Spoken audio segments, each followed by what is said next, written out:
To divert children from going down the wrong or bad path, parents really need to be active. Caregivers really need to be active in their parenting and their caregiving. They need to know who their friends are, for one thing, not be afraid. You know, oh, mom, I don't want to bring my friends over because you'll embarrass me, or dad, you'll tell dad jokes. No, you need to insist on it. You need to insist on knowing who your children's friends are. You also need to know who their parents are. You know, I keep thinking about kids always saying, you don't trust me. No, I trust you because I know how I raised you. I didn't raise your friends, so I don't know how they would act in a situation. Another way that caregivers and parents need to think of is, as far as being that active parent, is laying down rules. Children need rules. They need structure. That's why they do better in school than they do online.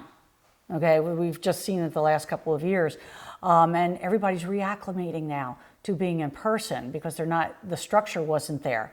Children need structure. Children beg for structure. It may not seem it. Oh, these rules are too tough or that kind of thing, but they really do need the structure. If you leave them to themselves, they're not mature enough. They don't have enough life experience to make those decisions for themselves yet. Another way that we can help children along a path, a better path, is keeping them active.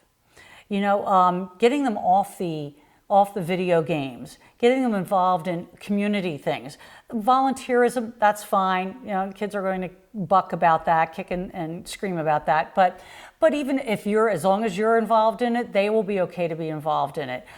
Getting them in sports, or it doesn't even have to be sports, just some other activity, extracurricular activity. I know we talk about sports all the time, and not everybody's athletic.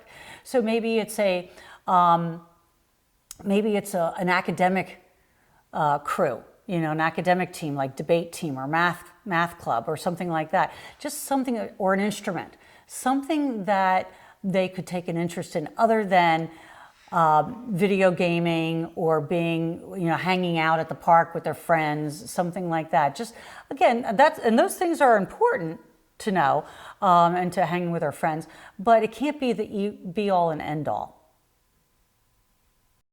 I think what I'd like to add is that it's really important for caregivers and parents not to let the children rule the roost. And what I mean by that, I don't mean, you know, that they run the household or anything like that, although that certainly happens, but that they, about 8 or 9 or 10, children tend to pull away from their parent.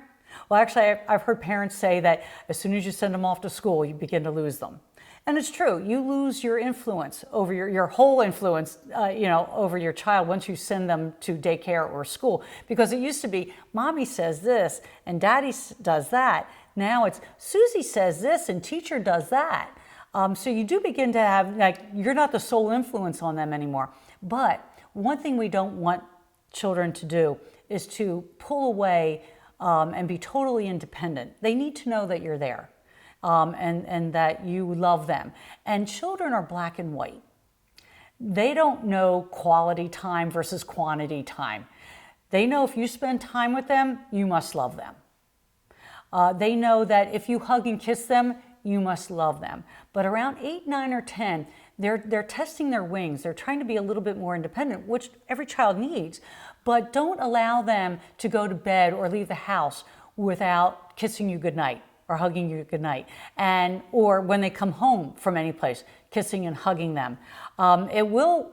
It gives them the idea that you love them, that then showing that physical affection is really important. Sometimes they just need that hug.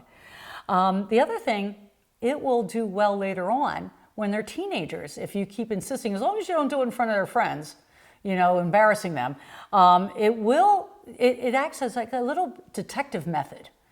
If you insist on a hug and kiss at night when they come home from it, you'll know exactly where they've been and what they've been doing. Okay, so that's not why you do it, of course, but if they know that you expect a hug and a kiss every time they come in that door, they might be less likely to try stuff.